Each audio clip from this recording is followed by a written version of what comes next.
Welcome to you all, and thank you for your years of distinguished service. I want to congratulate Lieutenant General Healy on his upcoming retirement this summer.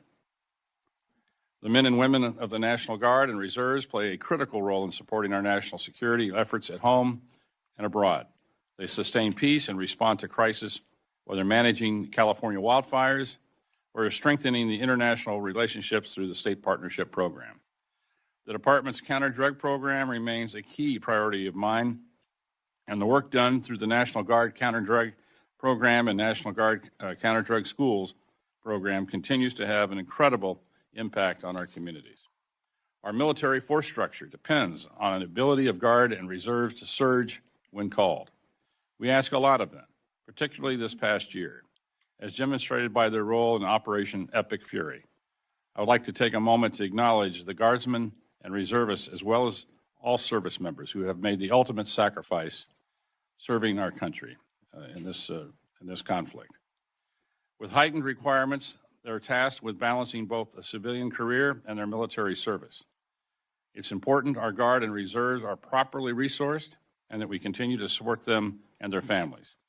In fiscal year 2027, for the first time, the President's budget request includes funding for the National Guard and Reserve Equipment account. The committee has long supported the Guard and Reserves here, and we look forward to hearing more about how this change will impact your modernization efforts. I'd also like to hear from all of you on how the components you're thinking about on modernization, current capability gaps, areas where Congress can be helpful, and additionally, the Guard and Reserves require proper facilities to address growing mission requirements. I look forward to hearing more about the conditions of your facilities and the resource needs for your services. I now recognize the distinguished ranking member, Ms. McCollum, for her opening remarks. Thank you, Mr. Chair. Good morning. Thank you all for appearing before the subcommittee. And I'd like to reflect the statements made by my chair and some of the things that he has said about the work that you do. I want to also expend a special thanks to Lieutenant General Healy. 36 years of service, greatly appreciated, and we know your family served alongside of you. Thank you, sir. I want to begin by acknowledging, as the chair did, the loss of our 13 service members in the Middle East, several who were reservist and National Guard personnel. But I'll take a moment to just reflect on the service of Master Sergeant Nicole Amore of White Bear Lake, Minnesota. I appreciate the way the Army and the Reserve managed to get a very special person home for the funeral. It was so important for the family. Thank you very much for your work in making sure that it happened. And I know the Reserve and the Guard back in Minnesota are working together to support the family as well, the VFW and American Legion. Know that we're all deeply grateful for your service.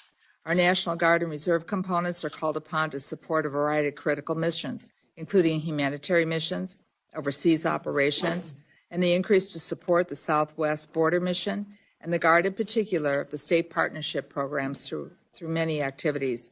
Each reserve unit is truly an operational partner with their active component.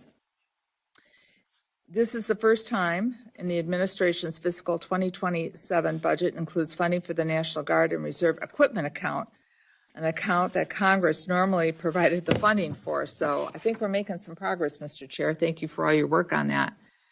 Unfortunately, we do not yet have the supporting documents from the administration to understand the details of the request. So I'm concerned that the division of funds in this account may leave some of the reserve components lacking the equipment they so desperately need to properly execute their missions. In the past, this account was dynamic, look at each of the components and their needs, especially for their future missions. So I would appreciate each of you sharing with the subcommittee what these funds will be used for and whether your modernization priorities are being met by the budget request. I'm also concerned about the status of readiness for some of the forces, and I'll tell you why. Each of you has described the work of the reserve components that work hand in glove with your active duty counterparts. We know that firsthand, and we see it when we're in theater. However, picking up waste in the District of Columbia does not prepare anyone for conflicts that could arise in Europe, Asia, and the Middle East. Given the Supreme Court's decision of December 23rd, which left in place a lower court decision to prevent the administration from deploying the National Guard to Illinois, I'm hopeful that we will not see any additional unnecessary deployments of our military personnel in U.S. city streets. I was curious about the $216 million in the budget for the National Guard reaction force. This is supposed to respond to incidents requiring defense support for civil authorities. General Nordhaus, I'd like to better understand the use of this funding and how it will be chosen and why it's necessary after the Supreme Court's November decision. Given the announcement of the number of troops still deployed on the southern border mission, I would also like to better understand how it will continue to impact the readiness of these units and how their missions may be impacting morale and retention. And finally, I'd like to understand the impact of the civilian workforce reductions in last year. What is now being done by the Guard and Reserve components to compensate for the civilian personnel cuts? And what does it do to impact their ability to train? Serving your country on top of managing a civilian job, in many cases supporting a family, is one of the highest forms of service. You are truly putting country above self with the people that you are representing today with your seats at the table. Thank you all for your efforts, and I look forward to a productive dialogue. Thank you. I think we're going to present.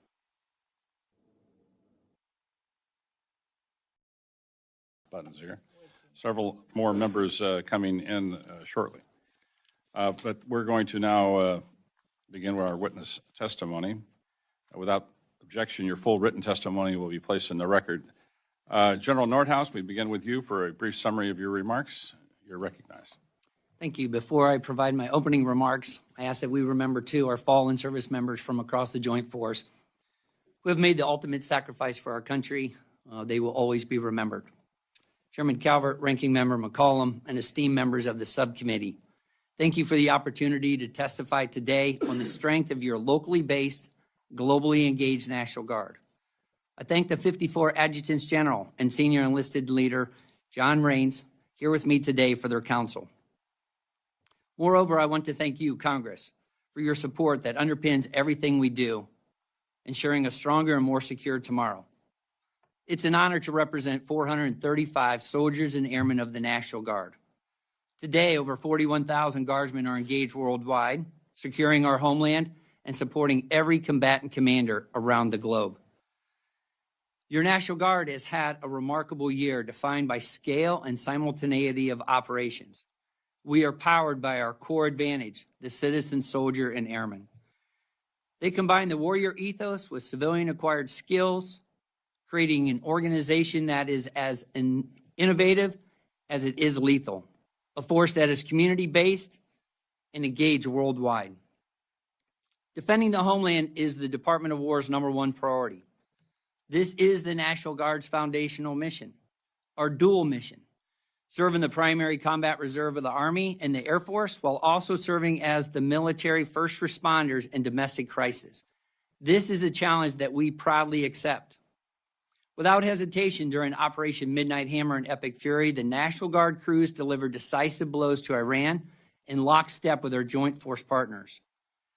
In Operation Absolute Resolve, the National Guard fought against narco-terrorism.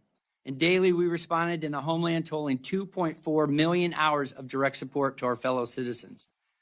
Your National Guard is an indispensable return on investment for America. We represent 20% of the joint force, yet we operate on less than 4% of the department's budget. Our decisive capabilities are only possible in our citizen soldiers and airmen when we are trained on modernized equipment and fully interoperable with our joint force. To sustain strategic dominance, we must modernize concurrently with our services to aggressively outpace and overmatch tomorrow's threats with robust investments today. This year, I remain laser-focused on sharpening our fighting edge to increase our Guardsmen' readiness and bolster our capabilities for our core missions for homeland, warfighting, and partnerships. We must train and modernize in lockstep with the active components. This requires sufficient and predictable resources in flying hours, weapon system sustainment, facility sustainment, base operations support, and NGREA. When we use these resources to serve our citizens in state active duty, Current policy sends these funds back to the Treasury. We ask your support in restoring that readiness directly back to our formations. Our warfighters are our most critical asset, and to support their service, we must enact duty status reform and compensate equal work with equal pay and benefits. And it is imperative that our warfighters are supported by a modernized and properly resourced full-time force. The strength of our citizen soldiers and airmen is amplified through a network of partnerships which begins in hometowns and reaches across the globe. The jewel of this effort is the State Partnership Program, which connects the department with nearly 60% of the world's country at merely 1% of the theater security cooperation budget. Your help with flexible multi-year budget authority will allow us to sustain the pace of these highly effective engagements. While threats are unpredictable, our readiness is not. We are an indispensable part of the joint force, built to respond with speed, power, and precision. We are stronger together because we are integrated at every level. In closing, I want to again thank this committee for your unwavering support that ensures a secure tomorrow for all Americans. Let us continue to support and pray for our warfighters in harm's way. We stand by them and their families and are thankful for their service. We will always keep our promise to the nation and to our citizens to be always ready and always there. Thank you, and I look forward to your questions. Thank you. Thank you, General. General Harter, you're now recognized for your remarks. Chairman Calvert, Ranking Member McCollum, and distinguished members of this committee, thank you for the opportunity to be here today. On behalf of Command Sergeant Major Greg Betty and the more than 180,000 soldiers and civilians of your Army Reserve, thank you for the support of our warrior citizens and their families. For just 6% of the total Army budget, the Army Reserve provides over half of the Army's maneuver support forces, including the majority of theater-level medical, engineer, and sustainment units, and more than 95% of the bulk distribution fuel capacity in support of the joint force. You go, we go. That's my message to my active duty teammates. Right now, nearly 9,000 Army Reserve soldiers are deployed supporting Army and joint force requirements both at home and around the globe, to include support of Operation Epic Fury and operations on our southern border. Our soldiers are in the fight. To keep pace with emerging threats and to prepare for large-scale combat operations, or LSCO, we are transforming. The foundation of this transformation is our shift to Geographic Mission Command, a model that replaces a C2 structure built for predictable GWAT deployments with a geographic alignment that better supports readiness for large-scale combat operations. Additional transformation efforts include aligning Army Reserve units with active formations to drive integration and placing key equipment forward in Europe and the Pacific, training and operating as we will fight. To ensure our soldiers and units remain ready, I ask for your help in 3 key areas. First, predictable funding. Continuing resolutions and government shutdowns have huge readiness impacts, and the part-time nature of our force makes missed training days nearly impossible to recover. Second, your continued support of our OMAR and RPA funding. In a major conflict, more than 35,000 Army Reserve soldiers are required within the first 60 days. We must be ready. Third, continued support of the much-appreciated National Guard and Reserve Equipping Account, or NGREA, which allows for flexible procurement of critical equipment. On 7 March of this year, my Command Sergeant Major and I were on the tarmac in Dover, Delaware, greeting our 6 fallen Army Reserve heroes as they returned home from the CENTCOM AOR. And Congressman McCollum, thank you for being there, your support of Nicole and her family and our whole Army Reserve enterprise. More than 30 Army Reserve soldiers were injured in that, or wounded in that same attack. We honor their sacrifice, and it affirms our resolve to ensure every Army Reserve soldier receives counter-drone equipment and training at pace with the Army and Joint Force. To that end, we've dedicated nearly 1/3 of our NGREA appropriation to counter-UAS systems and will continue to invest in these life-saving technologies. In closing, while we are your Army Reserve, we are not a force in reserve. We are in the fight. The resources you provide are critical to ensuring the young men and women of your Army Reserve stay combat ready. Thank you for your time today, and I look forward to your questions. Thank you, General. Admiral Lofgren, you're now recognized for your remarks. Good morning, Chair Calvert, Ranking Member McCollum, and distinguished members of this committee. For 111 years, the Navy Reserve has provided a critical strategic depth for the fleet and the joint force. When our nation calls, we answer, ready, lethal, and all in to fight and win today. We are building the Navy of the future and defining the next era of American sea power. Today, we are resilient, agile, globally present, and a combat-credible force that is fully integrated into the Navy's mission. With me today is our Force Master Chief, Nikki Rios, a tireless advocate for our sailors and their families. Force and I thank you for the opportunity to address this committee on behalf of our incredible Navy Reserve sailors. Over the past couple months in support of Operation Epic Fury, our logistics support wing, flying the C-40 and C-130 aircraft, have evacuated over 2,800 personnel, including families, out of harm's way and demonstrated critical aerial refueling capabilities for our Navy while supporting carrier strike group logistics. These same squadrons have delivered thousands of pounds of critical cargo and tactical airlift support to SOUTHCOM, protecting our homeland and safely relocating our teams out of the path of Hurricane Melissa.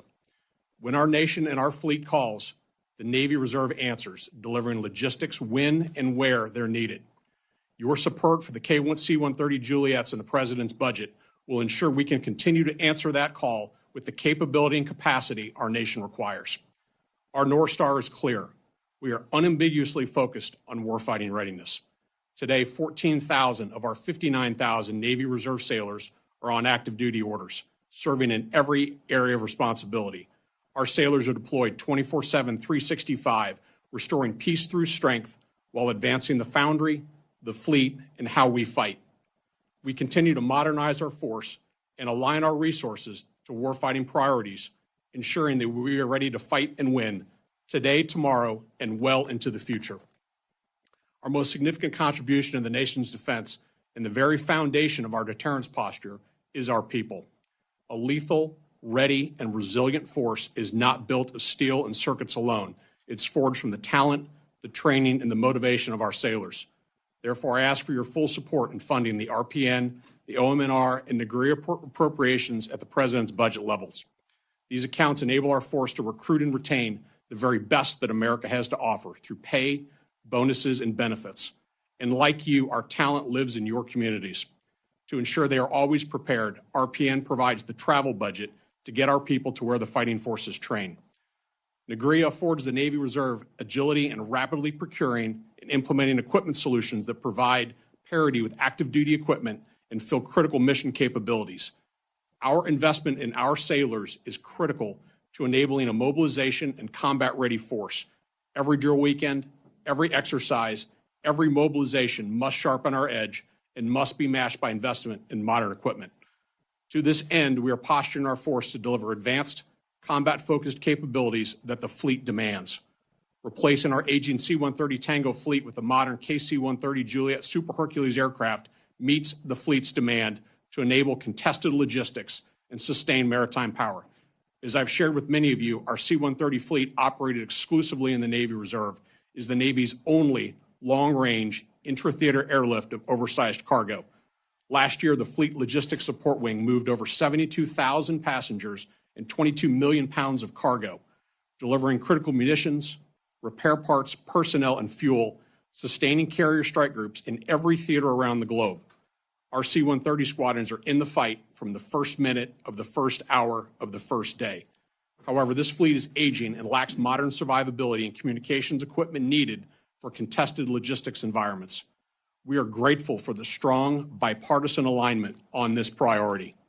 Chairman Calvert, Ranking Member McCollum, and the members of the committee, thank you for your continued support of the Navy Reserve and the sailors, civilians, and families who make our mission possible. Our commitment is clear: to enhance the fleet's lethality and warfighting readiness by delivering decisive capabilities at the point of need. I look forward to your questions. Thank you, Admiral. General Anderson, you're now recognized for your remarks. Good morning, Chairman Calvert, Ranking Member McCollum, distinguished members of the subcommittee. Thank you for the opportunity to testify on behalf of the Commandant of the Marine Corps about your Marine Corps Reserve.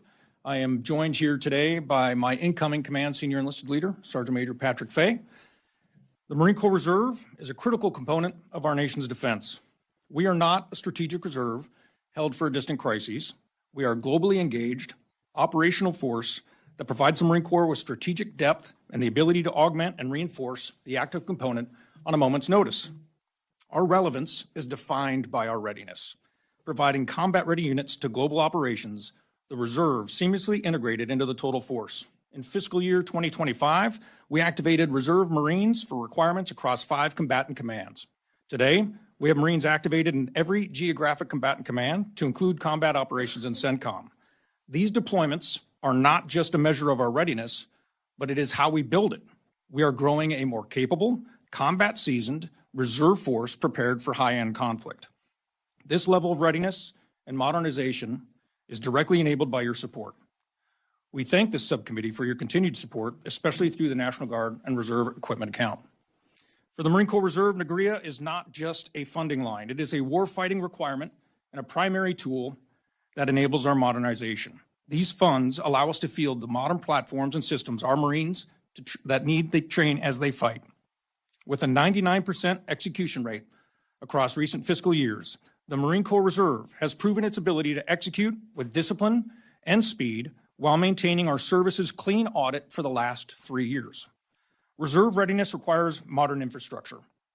The Marine Corps Reserve occupies 148 reserve training centers across 47 states, and the average condition of our portfolio is rated as poor. While we aggressively pursue efficiencies through programs like Facility Sustainment Restoration and Modernization and Military Construction Navy Reserve to slow this decline, the disparity between our requirements and resources is growing. Continued support for our military construction and sustainment accounts is essential to provide safe, secure, and modern facilities where our Marines train. Because at the heart of our success are the individual Marines, sailors, and families who serve with unwavering dedication. They are the foundation of our readiness. With your continued support, I'm confident that the Marine Corps Reserve will remain what our nation expects us to be, an elite, combat-ready force prepared to answer the call, any climb and place. Thank you for the opportunity to testify today, and I look forward to your questions. Thank you, General. General Healy, you're now recognized for your remarks. Chairman Calvert, Ranking Member McCollum, distinguished members of the subcommittee, it's an honor to be here today one last time with my senior enlisted advisor, Chief Master Sergeant Israel Nunez, representing 67,000 Air Force Reserve Airmen. We are a strategic advantage and a cost-effective investment, not a backup force by any shape or means.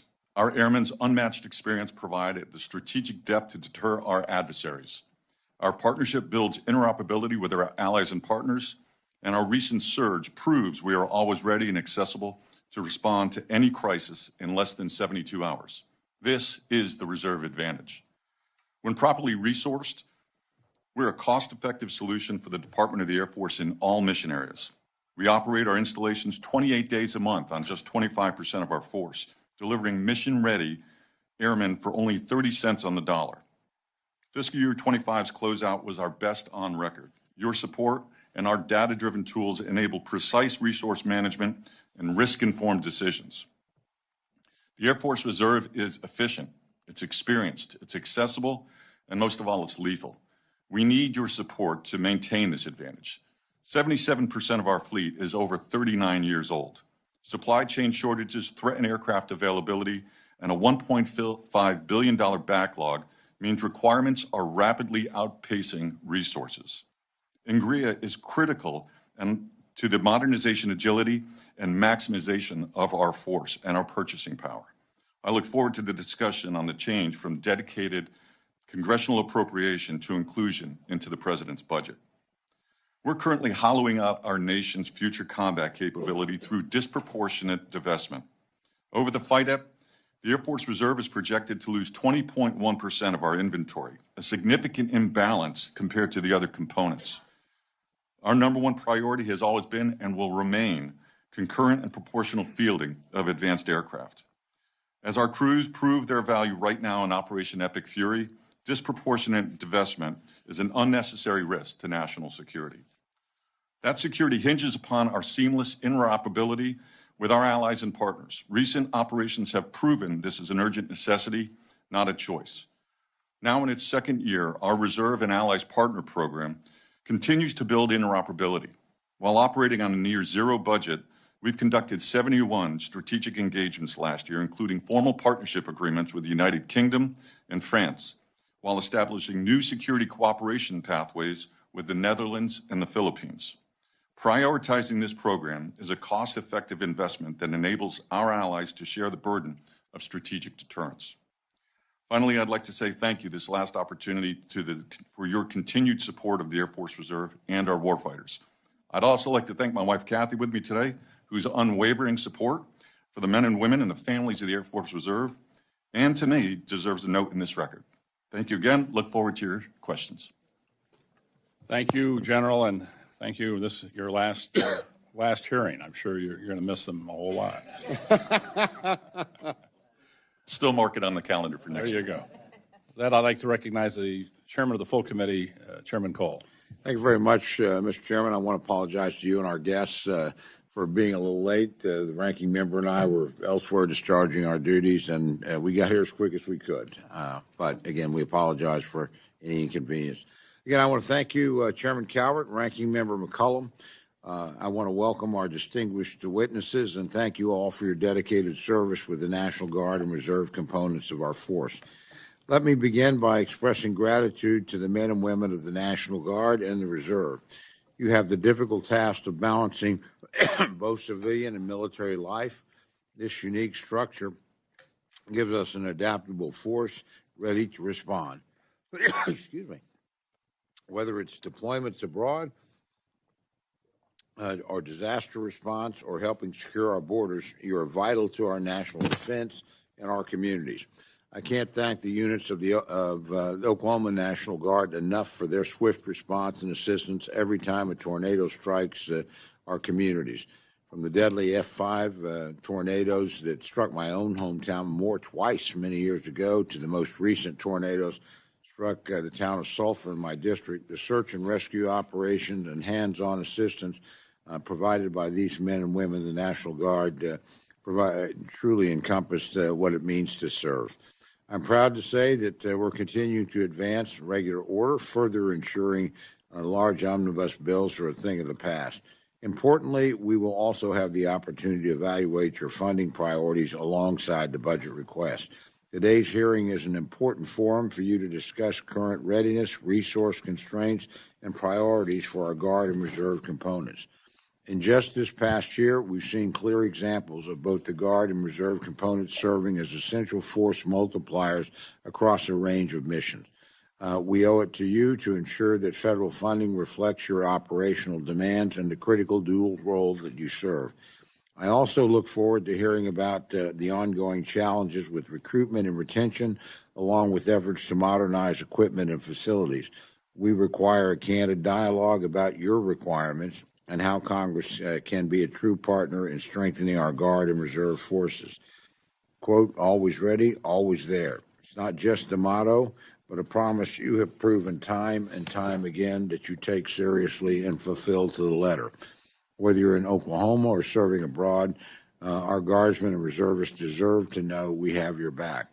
Again, Mr. Chairman, I want to thank you, and I want to thank particularly our witnesses for their service and their distinguished, efforts to help our country and keep it safe and secure. With that, I yield back. Thank you, Mr. Chairman. Now, I'd like to recognize the chairman or the ranking member of the full committee. Thank you very much, Mr. Chairman and Ranking Member McCollum, and a really big thank you to our witnesses for testifying here today. There's a lot of brass here. I'm just, it's not intimidated though, so. Let me just address a few topics this morning. The first is the manner in which our National Guard troops are being treated. I have to extend my thoughts to the entire Guard community, and especially the families of National Guardsman Sarah Beckstrom, who was killed in a senseless act of gun violence, and National Guardsman Andrew Wolf, who was seriously injured. This should never have happened, and the individual responsible must be punished according to the law. Since August of last year, the National Guard has been deployed to Washington, D.C. at the direction of the President in what I view as a political stunt that has gone on for far too long.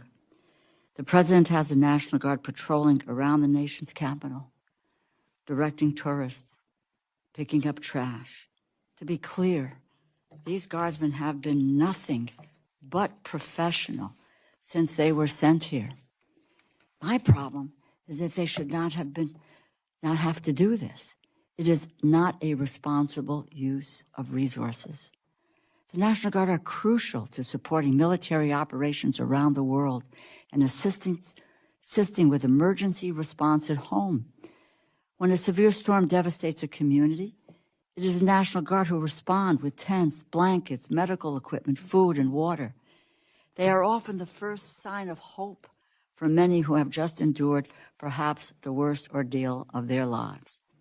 Guard forces are also routinely deployed to support combat operations overseas. Roughly 500 members of the Connecticut National Guard are deployed in the Middle East, and I am so grateful for their service to our country, and I want to make sure that they have what they need and that they are safe. In his budget, President Trump requested an additional $605 million for continued National Guard deployments in Washington, D.C. And news reports indicate that he intends to keep the National Guard in the Capitol until he leaves office. Every day and every dollar spent keeping the National Guard here takes away from where they are needed elsewhere. We should not be fabricating crises just to keep the Guard busy. In addition to the National Guard, please let me take a moment to express my appreciation for our reserve forces as well. The reserves play a crucial role in our armed forces. They provide critical logistical mobility and nuclear mission support. 9 reserve service members have lost their lives during the war with Iran. 13 servicemen have been killed. 9 of them were reservists. I offer my deepest condolences to their families and express a profound sadness at what is a tragic loss. It is critical that we in the Congress provide the resources necessary to support the men and women of our National Guard and Reserve forces. I look forward to hearing your answers to our questions today. Thank you, and I yield back. I thank the ranking member. Now we'll go to questions. We'll hopefully get around to everybody, so we'll limit it to 5 minutes. I'll start with myself. First, to make a comment, we all, as I've heard the comments about predictable funding, and I know that's important to all of you. And I think, say with support on both sides here that none of us like continuing resolutions. And so we're going to work hard with the full committee chairman here and the ranking member who worked very hard together to make sure that we have that predictable funding and that we hopefully can avoid continuing resolutions.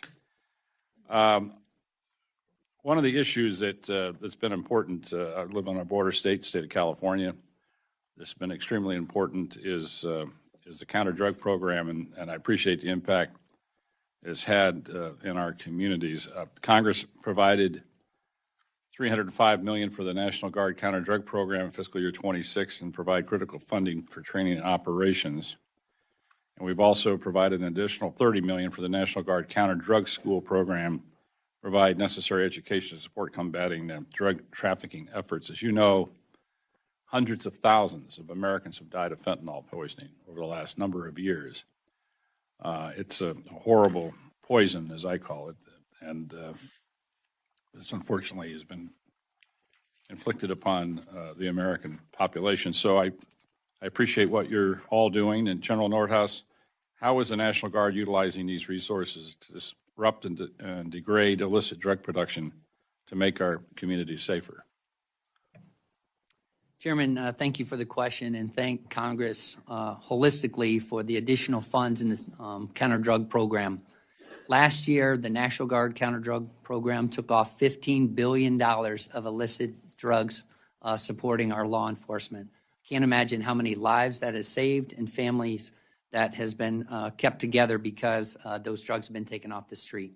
69,000 other law enforcement agencies and agents have been trained through the counter-drug school program, which are funded through Congress, so we cannot thank you enough. Each of the states have a counter-drug program, and each year is taken a look at of how they can better it to increase what they're getting after what's in the local area, whether it's fentanyl or other drugs, and how they can work with their local law enforcement agencies. So each year we tune it up, we get better and stronger. The previous year we took off $13 billion, and last year at $15 billion. So every dollar you give the National Guard, you're getting huge bang for your buck, because our guardsmen are professional, they're experienced, they use their civilian skill sets and come into those programs and make us stronger. Well, thank you. And there's a lot of important missions that you do, but I think this is one right on top of the list, so I appreciate anything you can do to do this. General, again, what priorities do you have in the coming years? We write this budget this year. If you had to pick your top 2 or 3 priorities, what would that be? Chairman, certainly as we look at foundational readiness accounts, to be an always ready, always there force, and as you heard from the other reserve component chiefs here, we're operational. And when you look at what the National Guard is doing in support of the Joint Force over in Operation Epic Fury, we have to be ready and trained, and the foundational readiness accounts really add to that. So that deals with flying hours, weapon system sustainment, and ops tempo. Also, as we look at modernization, we have to be in modernized equipment, whether it's helicopters or whether it's fighters, tankers, bombers, or mobility aircraft. We have to have those capabilities. NGREA, once again, does an amazing amount that allows us to make sure that we're interoperable across the board with our services. And I know how important you heard all the comments from NGREA, so that would be my initial comments there, Chairman. Thank you. Ms. McCollum. Thank you, Mr. Chair. I've got two kind of topic questions, and you can get back to me with more information should you choose to. But I want to finish up a little more about what I said in my opening statements about the deployment of the National Guard. So the information that we have is that $605 million for the extended deployment of the National Guard troops for non-military activities for the beautification of Washington, D.C. And I assume those activities will support America as we celebrate 250 years. And so they're here now. We'll have a lot of people visiting. I could see that being of comfort and joy for everyone, having the interaction with our men and women in uniform. However, that celebration is going to end in July. And it's been reported that the Pentagon wants to keep the National Guard troops in through, as the ranking member of the full committee said, through January 2029. That's the end of the president's second term. And that's well beyond the scope of this budget request. So the budget request for $260 million for the National Guard reactionary force is also something that this committee's been reading about in the paper to respond to incidents. So General Nordhaus, I have just a few questions for you, and if you have to get back with more information at the committee, truly understand, we look forward to it. How long do you see the deployments where the National Guard law enforcement support role in D.C. Is sustainable? Because that $605 million in the request is all coming at the expense of something else that the National Guard will not be doing. Then regarding the National Guard reactionary force, I'd like some more information and detail, and we had a little bit of a discussion in the office, but where is the funding coming from and contained in this budget? So we had a brief discussion in the office. I think you know what I'm going at, but I'm going to ask the Admiral a question first, and then you can both respond. I'll kind of pack it together. So the Guard usually deploys as a group. I've been to many deployments. We have Guard in Kuwait and Djibouti right now. They go. The reserves tend to. I've been during the height of Iraq and Afghanistan. I would watch Marines deploy as one. So you don't usually have you deploy at one, and then when you come home, sometimes you come home alone. You're not even being deployed in the big group. So I just want to acknowledge that. And this leads me to my question to you, Admiral. What is the length of time it takes for a Naval Reserve sailor to replace a sailor on another platform during a time of crisis? You're unique in what you do with the reserve that way. I know I have a cybersecurity unit in Minnesota, and there's different units that go on. The pilots tend to, because of keeping hours and that, they're all going.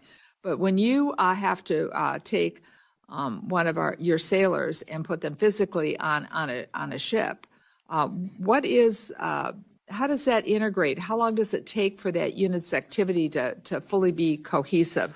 So my concern is if we need to provide more proper resources in order for the Navy to be successful, especially as we look at what they're doing with this blockade right now, the long deployment of the Ford, we want to make sure that it's seamless for the sailors on board the ship, the one coming in, the one going off, the one serving. I need to learn more about this. Ranking Member McCollum, thank you for the question. When you look at the mobilizations for your Navy Reserve, really they fit into two different pieces. You've got the operational support and those units that mobilize together as a unit of action. And those can be examples like our SEAL teams that are currently getting deployed, our aviation squadrons, our VR squadrons, our C-130 and C-40 squadrons that are mobilizing as well now together as units of action, as well as our maritime expeditionary security squadrons that are deployed together in Djibouti. They're constantly refining and training, and the criticality is around both the RPN and the OM&R budgets to be able to fund those at the levels requested for them to continue to hone and refine that edge. So we feel very comfortable that those units of action and those members are ready to go right in the first hour or the first minute.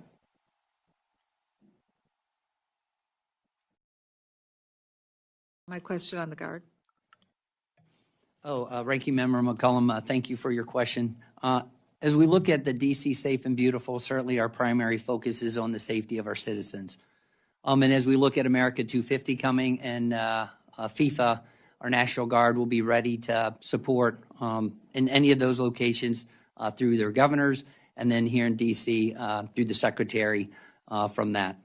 As we look at our National Guard, we continue to see our service men and women do amazing things in support of the local law enforcement. Excuse me, sir. It pains me to interrupt you, but my time's limited.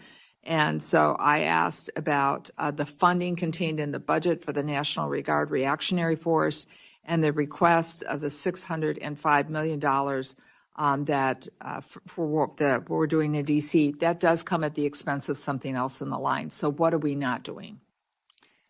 Ranking Member McCollum, we are working with the department and reimbursements from the department, from DOJ and DHS. We will continue to work with this committee, and we look forward to making sure that we can do all the mission sets that we've been directed to do, and then also make sure that we can provide all the statutory training to the National Guard because we know how critical it is. I'd like a detailed breakout of the money and what training is not being done. Thank you, Mr. Chair. Yes, ma'am. Thank you. Mr. Cole. Thank you very much, Mr. Chairman. And again, to our witnesses, thank all of you. I, too, have budget concerns and requests, and you might not be in a position to give me a full answer. I certainly understand that. But I'm just going to kind of move down the list here and ask each of you, could you give us a quick overview of the role your component is playing, your respective area, in the current military actions in Iran? And give us some view, because at some point I would expect a supplemental request to come from the administration in this regard, and you certainly need to be part of that supplemental. So insofar as you can, give us some estimate of what sort of impact this has had on your budget to date.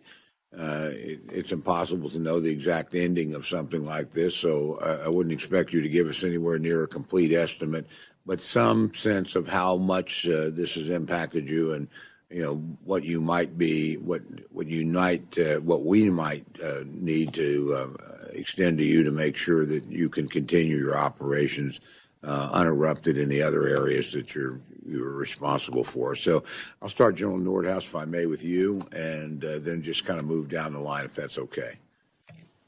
Chairman, thank you for the question. As we look at the National Guard, certainly on the Air National Guard, we're 30% of the operational force of the Air Force.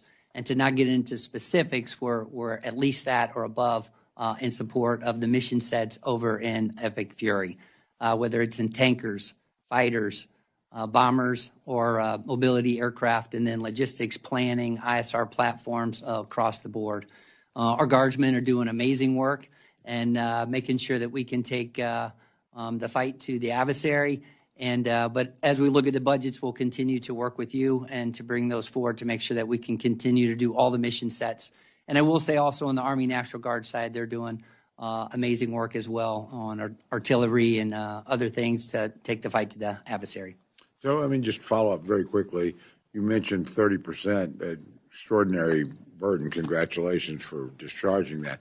Would you estimate that, you know, just in general, that's what you would need? Let's just say we notionally had a $100 billion or whatever supplemental, that you would need something in accordance to 30% of the total we would expend for air operations.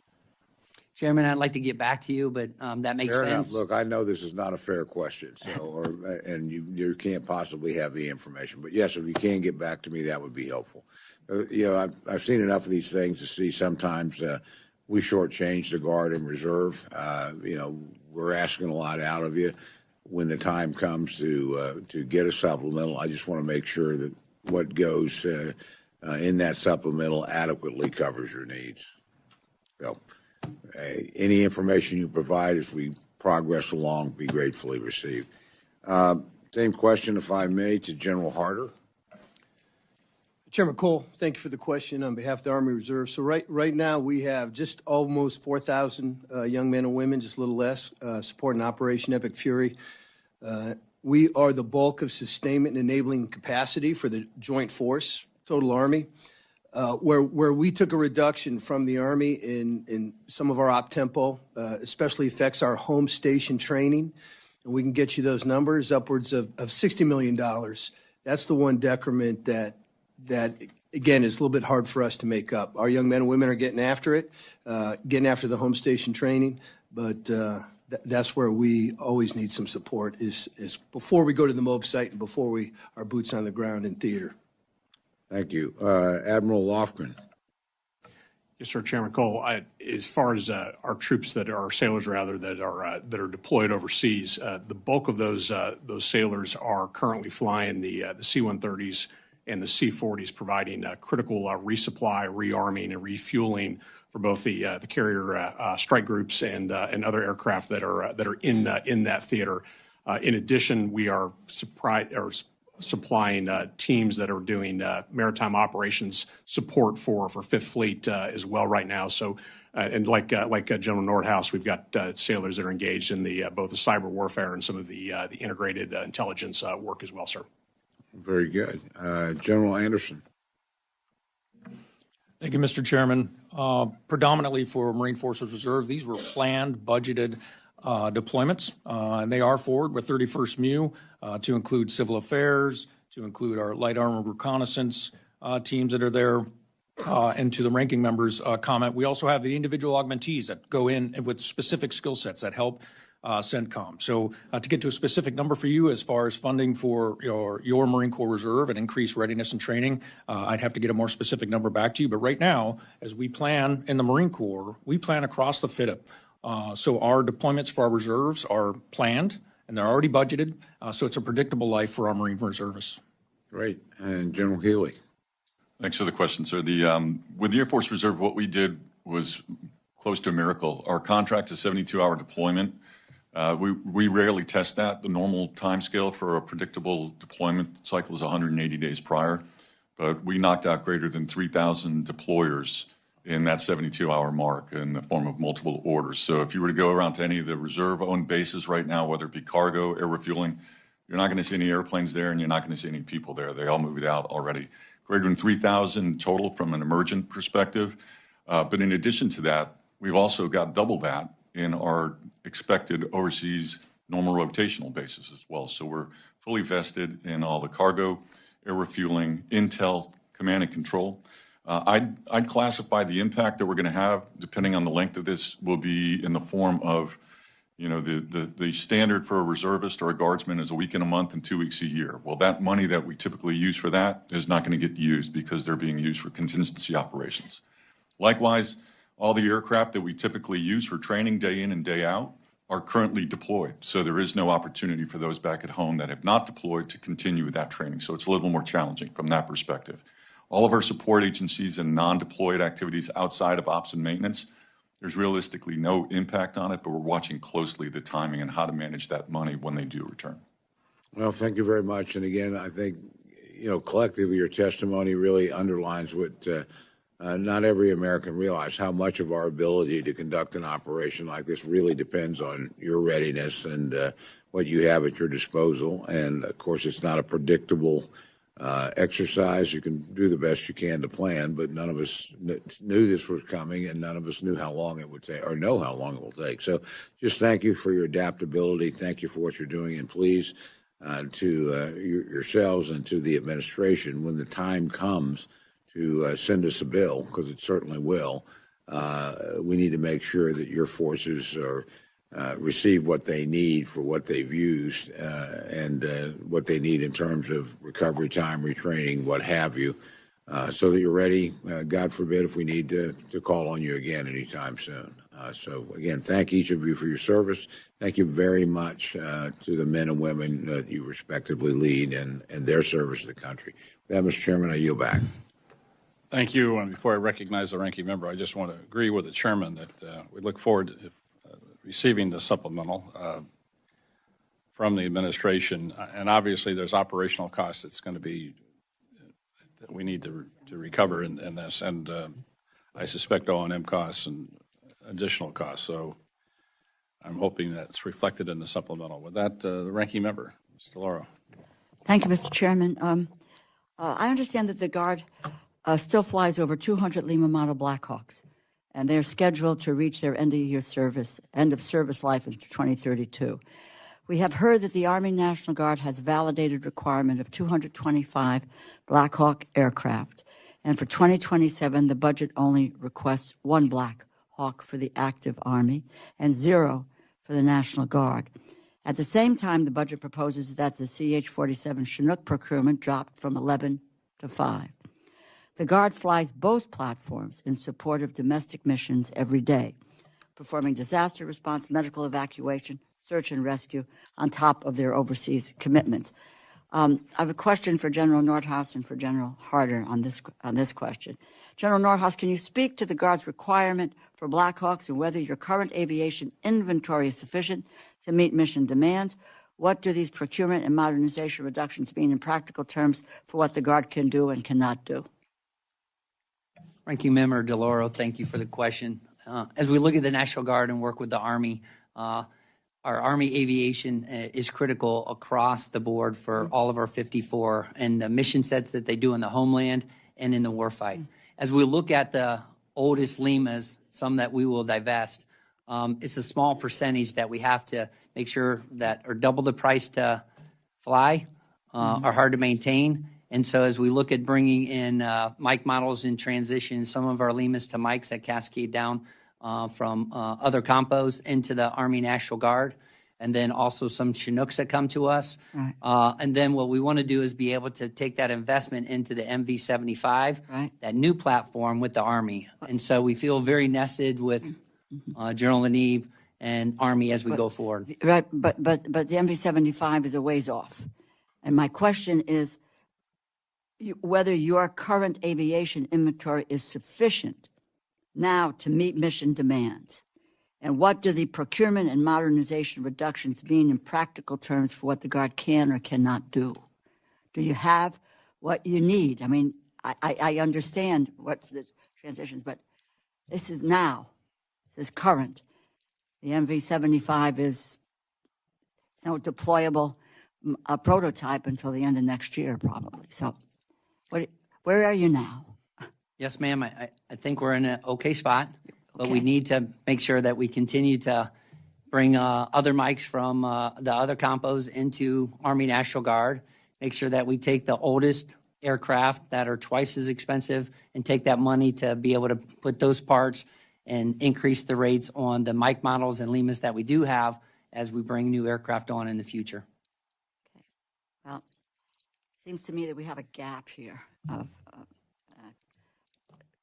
which I think we need to address, and we can't fully address it now, but I think we have a gap in what you need in terms of aviation requirements going forward, especially with what the president's budget looks like in terms of this area. And going from, I know people think that it's parochial because we build the Blackhawks in my district, but you go from 24 to 1, Guard gets 0, Chinooks are down. So it seems that we need some real analysis of where all of this is as we move forward. Okay. General Harter, I want to ask about the Army Reserve. The Transformation Initiative proposes eliminating the Army's Reserve's rotary wing capability, raises concerns about retaining qualified aviators and maintaining their expertise at a time when commanders continue to signal demand for aviation support. How is the Army thinking about preserving that capacity, and what risks should we understand here in the Congress? Well, Ranking Member DeLauro, thanks for that question. So, as you're aware, the Army made the decision to divest of 2 of our brigades. But Congress also put a restriction not to turn in anything, until June. So we have 228 aircraft. We've turned in a few of the older Lima models. Mm-hmm. We still have all the remaining aircraft, and we're maintaining those aircraft. As you stated, and as we all well know, our pilots are seasoned and qualified. We've developed some models where we would continue to retain those pilots in support of our Compo 1 and Compo 2 teammates. So the Army Reserve right now stands by to support the needs of the nation as directed. Okay, thank you. Could I do another question, Mr. Chairman, or am I on? You need additional time? Okay, yes, if I can, I'll try to be quick. 22 adjutant generals wrote to this committee on April 1st saying the Air Force needs a minimum of 72 new fighters per year just to begin reducing the average age of the fleet, and that cascading legacy aircraft from the active component to the Guard is not recapitalization. They have also noted that 13 of the 24 Air National Guard fighter squadrons remain programmed on F-16 post-block aircraft with no recapitalization plan on record. Yet the budget, again, 2027, requests a total of 38 new fighters, barely half of the reported minimum requirement, and I do not see any of those aircraft specifically designated for Guard or Reserve in the budget documents. Significant gap between what the Reserve components have validated versus what the budget looks like and need to provide. Again, I'll ask both questions at the same time. General Nordhaus, current rate, when do the Guard fighter units begin transitioning to modern aircraft?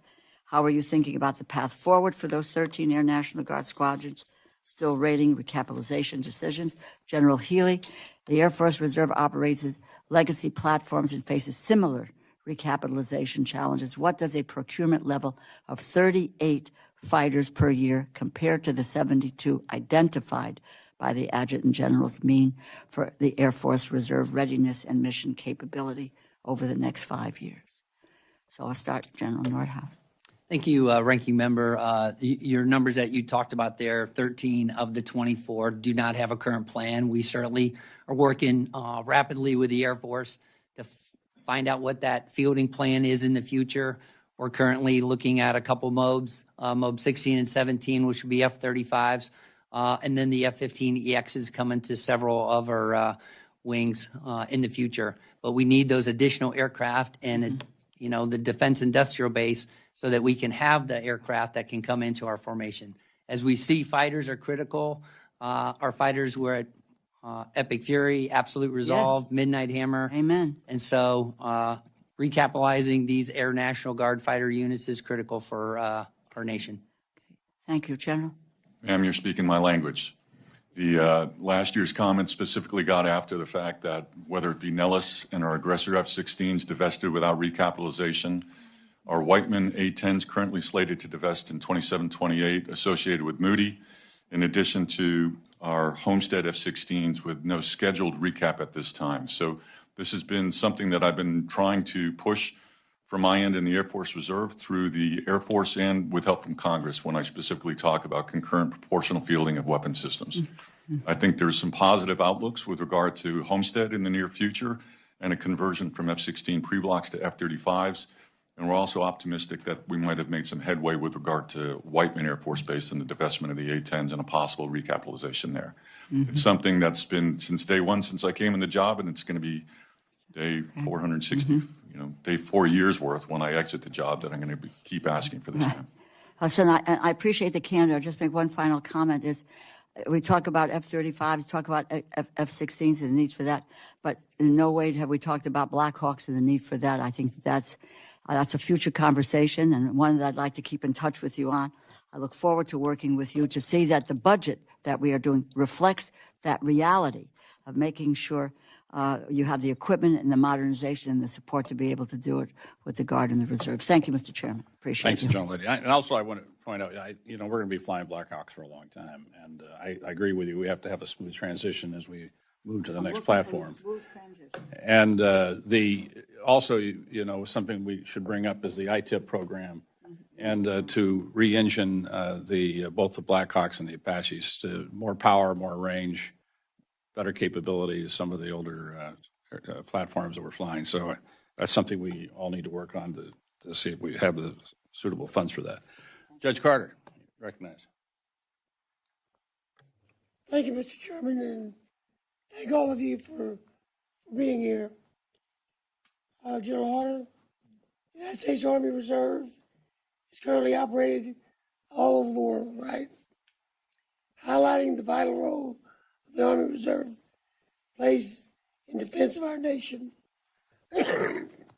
Pardon me for my voice. The importance of being manned, trained, and equipped to meet the demands of large-scale combat operations is important. Can you talk to me about your biggest equipment and modernization concerns? I'm sorry about my voice. Thank you, Congressman. Thank you for that question. And so, exactly right, sir. As I stated earlier, we're the bulk of the enabling capacity for the Joint Force. So I tell you, we continue to work with the Army on modernization of our fleets, bulk petroleum distribution, water purification, obviously all distribution assets, truck formations. But what I'm seeing and I said in my opening comment about leveraging NGREA, the ability to have protection capability in our formations. The threat is ubiquitous. Obviously, evidence what happened at the port of Shuaibah in Kuwait, but we see that everywhere we go, what the enemy can deliver with drones and missiles. And how do we defend ourselves at echelon? This is not an infantry fight, it's everybody's fight. And so what we are looking to invest in the Army Reserve is for our formations, truck companies, water purification, those young men and women have to have the capability to identify, assess, and defend. And so we are investing in that capability. We'll be testing it at our exercise, really in partnership with my Guard teammates in June out at Fort Polk and at Camp Shelby. We've procured some kit using NGREA, and we're going to test that. So it's distribution systems, fuel systems, as well as our protection capabilities, sir. The Guard and Reserve units are mobilizing on short notice. How effective are the current pre-positioned stocks and equipment sets to ensure that they deploy with modern, mission-ready capabilities rather than legacy systems? Well, sir, again, we're about we get about 1% of the Army's modernization dollars. Not complaining, stating the fact. That's why NGREA is so important to us. But what we have been doing is posturing some of our equipment that has been modernized forward. So we've positioned truck maintenance company ammunition formations forward in Europe, and we're doing the same thing in the Indo-Pacific AOR. The Army Reserve is maintaining that so that we can fall in on that modernized equipment should we be asked to deploy and fight in support of the nation. That's a good idea. Thank you, sir. And by the way, there are a lot of people that I see every day that are coming up with solutions for water and other things that look really good. So we'll be looking at that too for you. Yes, sir. Thank you. Thank you, Chairman. Thank the gentleman. Ms. Capter. Thank you, Mr. Chairman, and welcome to our distinguished guests this morning. Thank you for your service. I'd like to begin my remarks by recognizing the noble service of Captain Seth Koval, Captain Curtis Angst, and Master Sergeant Tyler Simmons from the Ohio Air Guard 121st Air Refueling Wing, who lost their lives over Ron recently. Members should co-sponsor, if they can, House Resolution 1129 honoring these fallen Ohio National Guardsmen. I've served in Congress a long time, and you have served a long time as well. I just wanted to offer an observation. The Department of Defense is the largest in terms of budget capacity in the entire federal government, followed by the Department of Homeland Security. I speak today on behalf of local police and sheriffs and just give you a conundrum. I am concerned about the deployment of federal guardsmen and reservists into the streets of our communities. And I'll speak on behalf of my sheriffs and local police.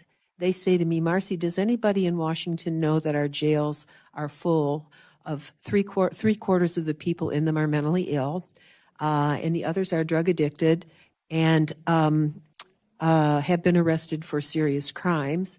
In addition, we also house, as we arrest them, people who are coming from other countries and commit crimes. But in my hometown, the jail is almost half a century old. It's a disaster. They've not been able to have the money to actually rebuild the jail. And the salaries are very different for the individuals who work there, both for the sheriff and for the local police. And the U.S. Department of Justice, which doesn't get the funding of the Department of Defense here in Washington, has some grant programs that can help our local policing. But let me just say, these officers at the local level and these sheriff's deputies know the turf. And I am really concerned about what happened in Minnesota and what could happen in other places and the diminishment of local policing. I was here when Homeland Security was established as a department, and I brought money for our Border Patrol.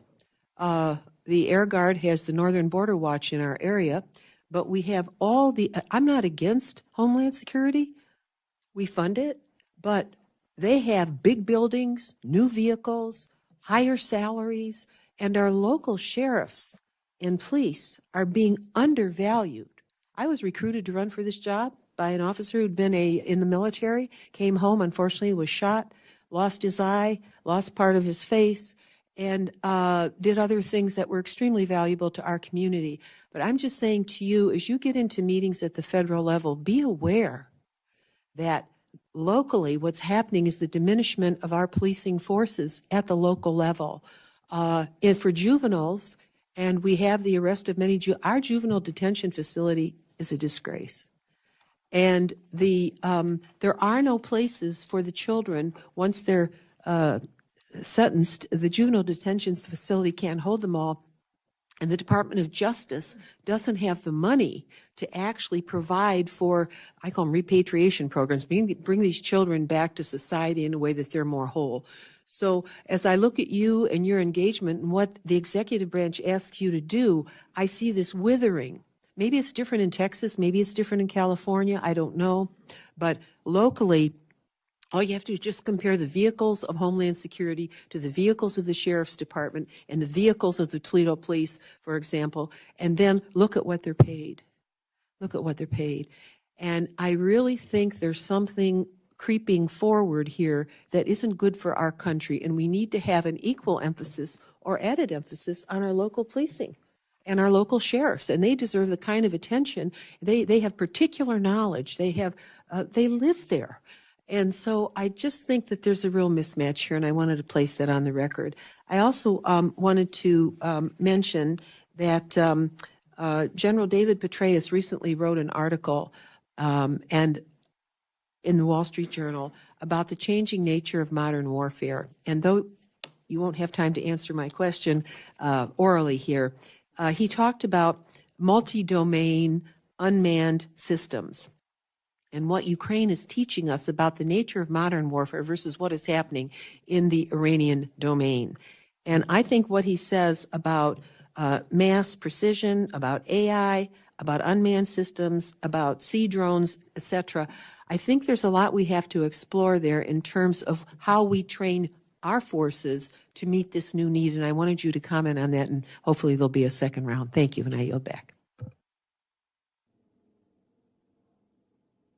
To to the gentlelady's query on that issue with Mr. Petraeus' recent Mr. Chairman. article. With that, next, Mr. Diaz-Balart. Mr. Chairman, thank you very much. And to all of you, thank you for your service. And, you know, you don't have to remind us, but it's important to remind, I think, the American people how indispensable and you are to our national security. Without you, we don't have the military that the American people expect. And I just, it's so important to just remind people and other members of Congress as well. General Healy, you have served for what, 37 years?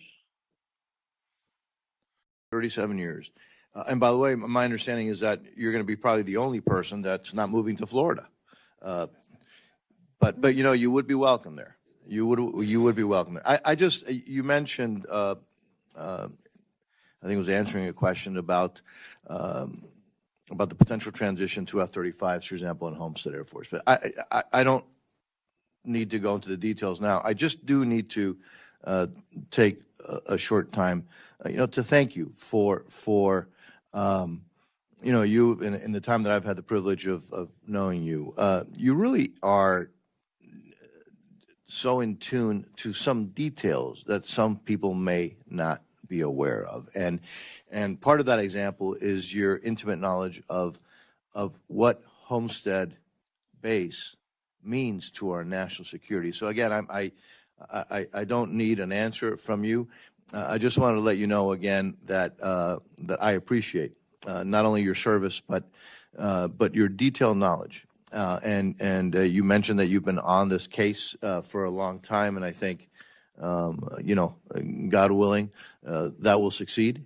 But I just, again, not only want to thank you for your service, but the fact that those who may not know you as well need to understand that very few people have been as persistent, but as knowledgeable, including about some areas that some people may not be so knowledgeable about. So again, while you may not go to Florida, just know that you have somebody who greatly admires your service and in not just on the, not an Air Force pun, not on the 40,000 level, but also on the detail level. So thank you, sir. Thank all of you. And with that, Mr. Chairman, thank you for a yield back. You're already taking all our Californians, so you limit that. Next, Mr. Case. Thank you, Mr. Chair, and I join everybody in thanking each and all of you for your incredible service. General Healy, I share all of the sentiments. I think among many accomplishments, you've just been a really good partner with Congress. I think that's a skill to treat this as a true partnership, and you've done that, and maybe that can be one of your next jobs is consulting on partnering with Congress, assuming you want to have anything to do with us. To each and all of you, thanks so much for taking care and advocating so effectively, especially for my Hawaii Guard and reservists. I think they would say that if they were here. Many of you have visited. Really appreciate that. And I think to Chair Cole's comments about your service in our states in time of need, I think back to the 3 or 4 crises we've had in Hawaii just over the last 4 or 5 years. COVID, of course, Red Hill, the Maui wildfires, and more recently, some very severe flooding. You've been involved in a critical part in all of that. So that needs to be emphasized also is your readiness in those times of need. So I thank you for that. We're sorting through kind of a confusing budget right now. We have been presented with a very large budget with insufficient detail. And that budget is conflated as between discretionary and proposed reconciliation funding.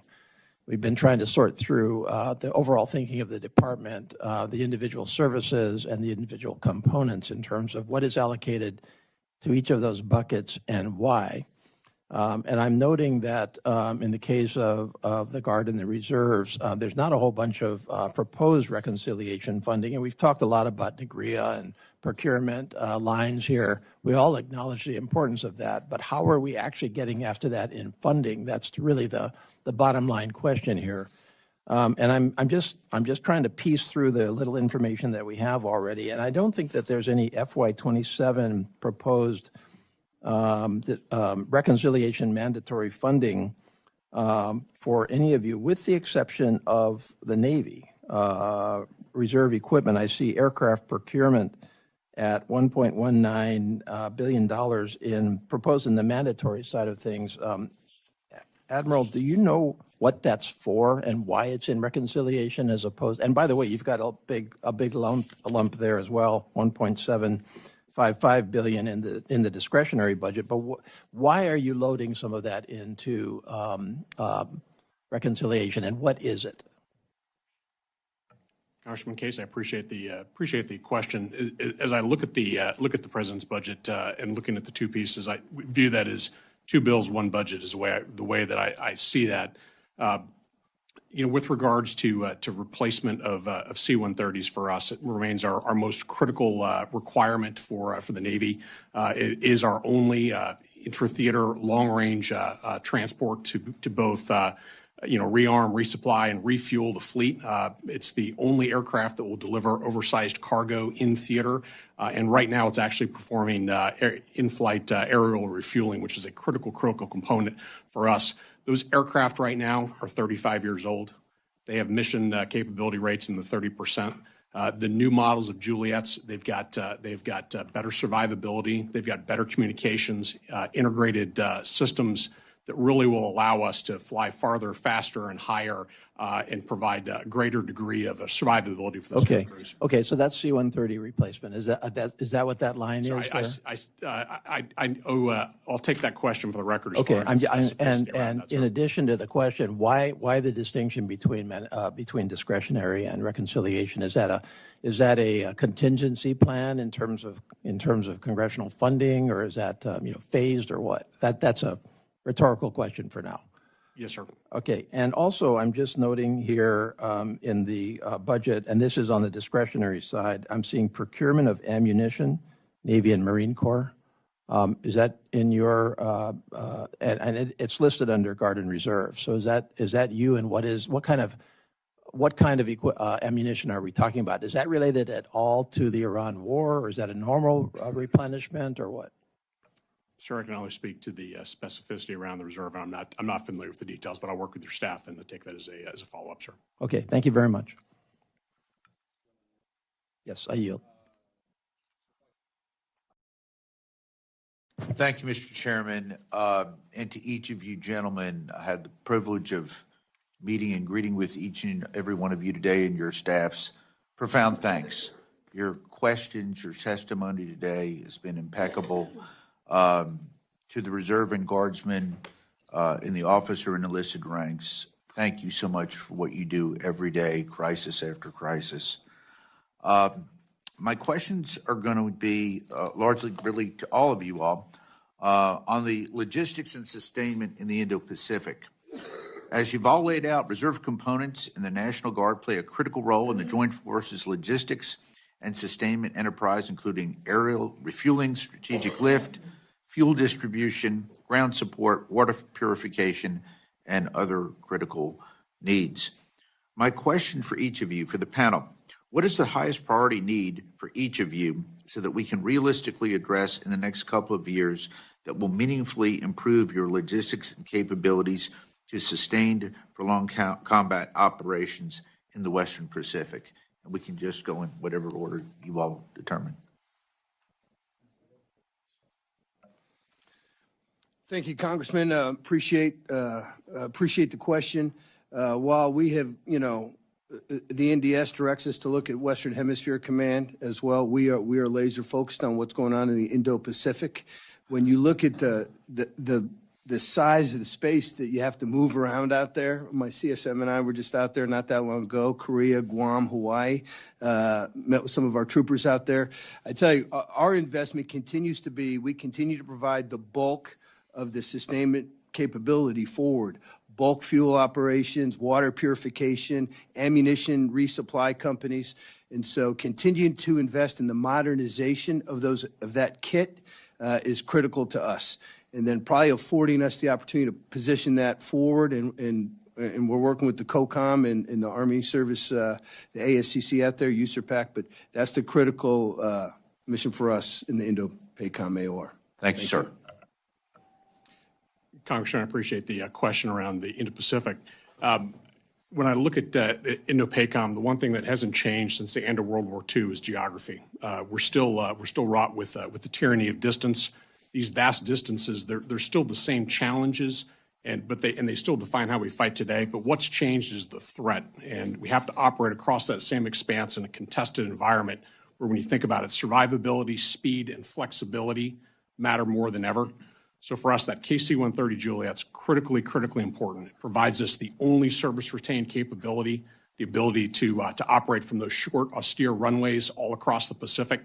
And those aircraft provide additional operational performance. Again, as I mentioned, greater distances, faster and higher, critically important, and it also provides a greater degree of, I would say, fiscal responsibility with regards to operating those aircraft. They're more efficient as well, too.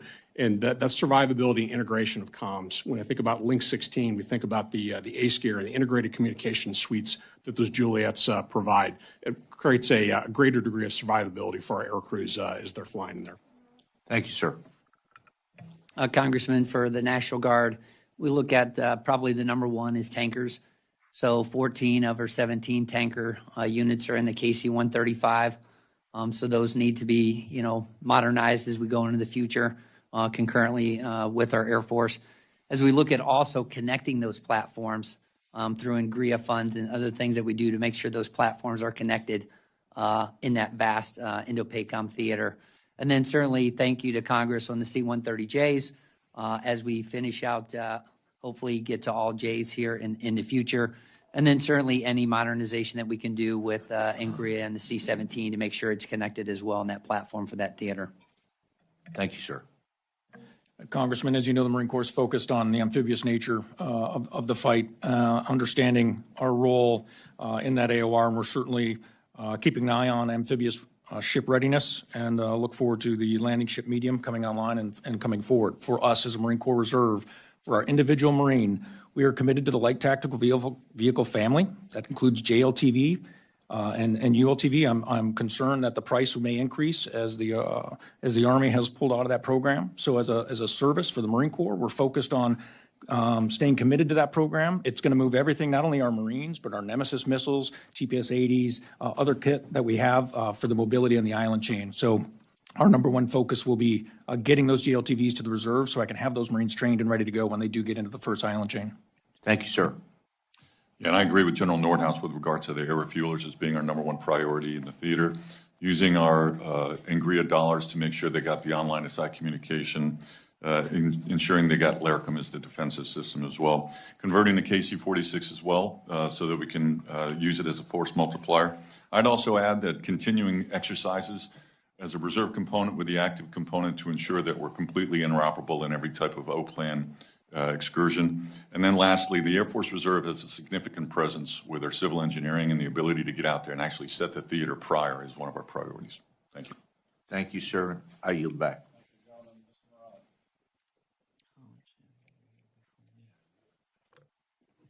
Thank you, Mr. Chairman, and gentlemen, thank all of you for your service to our country, and a special good wishes to you, General, and your wife as you enter the next phase of your service in your life. I want to start, if I can, General Nordhaus.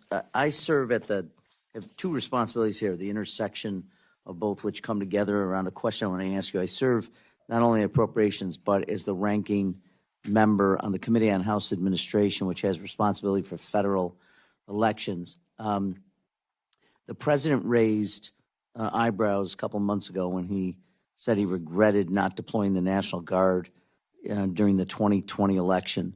As you can imagine, that has caused considerable anxiety around the country, millions of Americans concerned about the potential deployment of military personnel at election centers or at precincts throughout the country in the midterm elections. What assurances can you give not only to me, but the millions of Americans who have those concerns about the deployment of National Guard at polling places? Congressman, the National Guard obviously always follows Constitution, law, policy, and guidance, both at the federal and the state level. Now, the National Guard has been utilized by governors really back in the 2020 and 2022 timeframe due to COVID-19. And it was due to a lack of volunteers. And so Guardsmen had in multiple states done things in administration, logistics, and cyber, but they were always in civilian clothes to my knowledge, and they were always in support so that those state polling stations could execute and our citizens could vote as normal.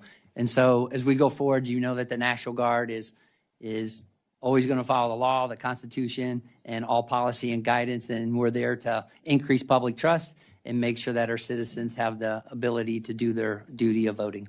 Good. Well, I appreciate that, and I would love to stay in touch with you if anything untoward seems to be happening or any concerns are raised by people that they see warning signs that would suggest some non-traditional participation by the Guard in our national elections. But I do appreciate that and just want to raise it with you. If I could continue on a more traditional topic, General, as you know, the 109th Airlift Wing of the New York Air National Guard, and you and I have talked about this and always appreciate your stopping by the office and chatting, but it provides the military's only ski-equipped airlift capability supporting critical operations in the Arctic and the Antarctic. The missions have become increasingly important as polar regions take on greater strategic significance. The President and others have talked about it in global power competition.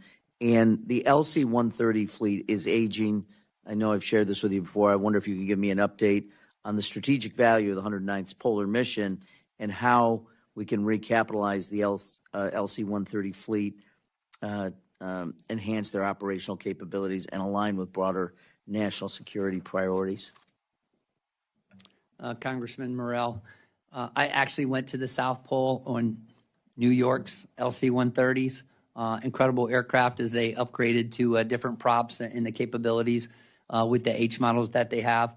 That capability to be able to have C-130s, whether it's in the southern, South Pole or whether it's in the Arctic, is going to be critical going forward. We appreciate everything Congress does to move us in that direction and look forward to working with the Air Force in this body to make sure that that capability remains strong, and as we go into the future, it transforms at the appropriate time.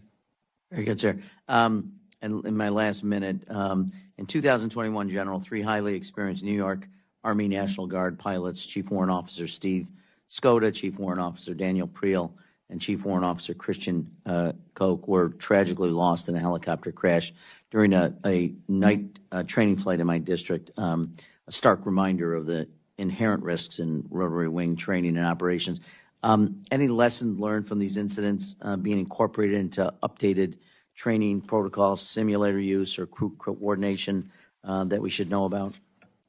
Congressman, let me just start off by, I'm a longtime aviator, not only flying F-16s and F-35s, but flying for a major airline. And I have a son flying this morning, called me last night. He's doing a cross country because he's getting his pilot license. And you can believe I'm talking safety all the time. This last week, I had the team in from both the Air National Guard and the Army National Guard. I do it quarterly to make sure we're looking at all the safety across the board. I'm happy to report that the National Guard, the Army National Guard, has had no Class A's in 25 or 26. It is a major focus of both the Army National Guard and the Air National Guard and across aviation that we have to learn these lessons from safety. We have to put them out. So they're doing stand-ups on a regular basis to make sure that they're taking lessons learned from incidents that have happened recently and ones that have happened years ago. So as they do these stand-ups, they can talk and they can remind even the newest pilots of how a little bit of loss in concentration or not understanding how something might affect the safety of their flight comes into play, and it makes them better and more safe. And I'm seeing on the ground safety and on the air safety, both for Air National Guard and Army National Guard, the trends are down and going in the right direction. Very good. Thank you again, gentlemen, and to the men and women who serve with you. Appreciate your service to our country. I'll yield back, sir. Thank you, gentlemen. Mr. Elzey. Thank you, Mr. Chairman. Thank you all for being here. Before I get started with my comments and questions, I'd like to thank Kathy Healy. The unsung heroes of all of these men in front of you are the families. You have carried the water for your husband and your family for nearly 40 years, if not more, and you never get the recognition. There should be a medal that equals the Medal of Honor for spouses especially spouses of generals who have dealt with a lot over the years. And I just want to say thank you and put it on the record that we recognize your sacrifice over these years. And I think I see a tear streaming down from General Healy's eyes. But God bless you, and God bless all the families of members of the service members. To the senior enlisted advisors sitting behind the men with the stars, you carry the water for the training and excellence of the National Guard and Reserve, and I thank you as well. It is, if you don't know how important we think you are, we were up till 3 o'clock last night voting, and this is probably the first time I've seen the entire panel up here with all the members of Defense Appropriations here at once, to include the chair of the overall committee and the ranker. So we take what you do very seriously. And as Tom Cole said, we shortchange the Guard and Reserve. And that's always evident when we go into conflict, because whoever has to clean up whatever mess that wasn't planned for is covered by you and your services, and you do so with professionalism and expertise that doesn't exist in the active duty. So whenever there's a mess that's been made, we go to the experts, which is why you should, I believe, have the best of everything we have. You should have the newest of everything we have, because every pilot that you've got in your respective units, they're the ones that have 3,000 hours as opposed to the newest pilots in the active duty. And I think that getting the newest of everything is extremely important. When the F-47 comes out, I think the reserve should get the second squadron. When the MV-75 comes out, I think that the reserve should get the second squadron, because you're going to work it out in ways that only those experts have that stick with it.